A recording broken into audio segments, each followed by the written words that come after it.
Grief does strange things to people.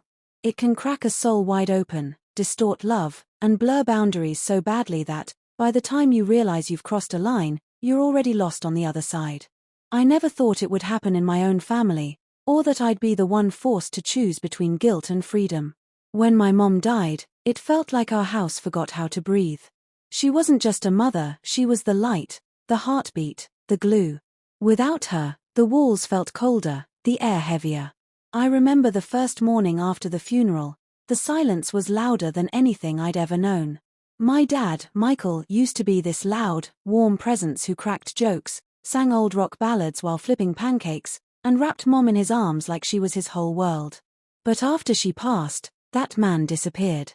He stopped laughing. Stopped eating. Just sat by the living room window, staring out like he was waiting for something that would never come back. At first, I thought he just needed time. But as the days turned into weeks, then months, his grief only sank deeper. He started skipping meals altogether, letting dishes pile up, not even noticing when the TV stayed on all night. I couldn't sit back and watch him waste away. So I moved back home. I told myself it was temporary, that I'd help him through the worst of it. I started cooking her recipes again, filled the house with the smells of garlic bread and baked chicken like she used to. I'd sit beside him during the long, quiet evenings, watching old reruns with the volume turned low. At first, it felt comforting. Like I was honoring her, keeping him tethered to the world. But then, something shifted. He began asking me to stay a little longer each night. Would reach for my hand when we watched those home videos. At first, I didn't think much of it. Grief makes people needy. That's what I told myself. But one evening, as we watched a video of my mom laughing at a barbecue, he looked at me, really looked, and said, "You look just like her." I smiled faintly. She was my mom. But his eyes lingered. Too long. Something in his expression made me uneasy.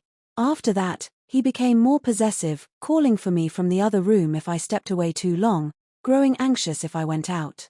When I mentioned grabbing coffee with an old friend, he frowned. "Why do you need them?" "I'm here." The words weren't comforting. They were tight. Controlling. Micah, an old family friend who used to visit often when we were kids, stopped by one afternoon. He had this way of picking up on things without me saying a word. He pulled me aside while Dad was upstairs. "Are you okay?" he asked gently. I nodded too fast. He didn't buy it.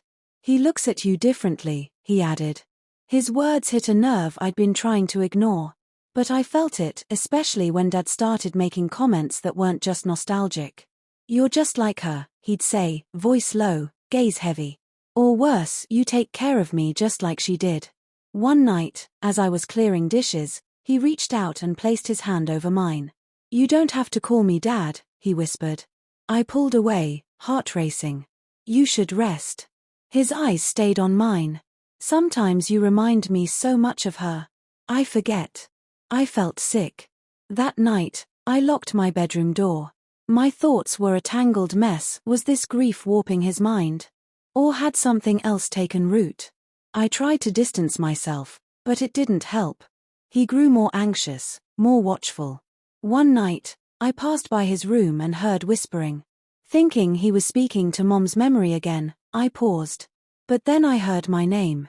"You came back," he murmured. "You're still here." That was it. That was the moment I knew it had gone too far. I needed to leave. I told him the next morning that I was going to stay with a friend for a few days. His face dropped. "You're leaving me?" "I just need space," I said carefully. "You don't need space," he replied. "You just need to see. This is all we have left." Just then, my phone buzzed. A message from Micah. "Are you okay?" I couldn't take it anymore.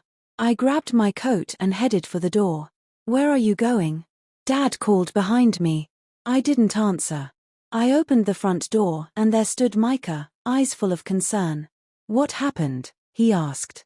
Before I could speak, my father appeared behind me. His voice was cold. "This doesn't concern you." Micah didn't flinch. He held out his hand. "Come with me." I hesitated for a heartbeat. Then, I took his hand. My father didn't follow. He just stood on the porch, watching as we drove away into the night. Micah didn't press me, didn't ask questions. He just drove, giving me space. When we finally stopped at his cousin's place, an empty guest room and the scent of fresh laundry, I broke down. I don't even know where to start, I whispered, tears blurring my vision. You don't have to, he said softly. Just know you're not alone. Days passed. Then weeks. Calls came from my father, some apologetic, some angry, all desperate. I didn't answer. I focused on rebuilding. Found a job. Saved up. Rented my own small apartment. And through it all, Micah stayed. He never tried to define anything between us, but his presence was steady, reassuring. And slowly, the tension between us shifted. One evening, as we walked by the lake, the sky a soft pink behind the trees, he reached for my hand.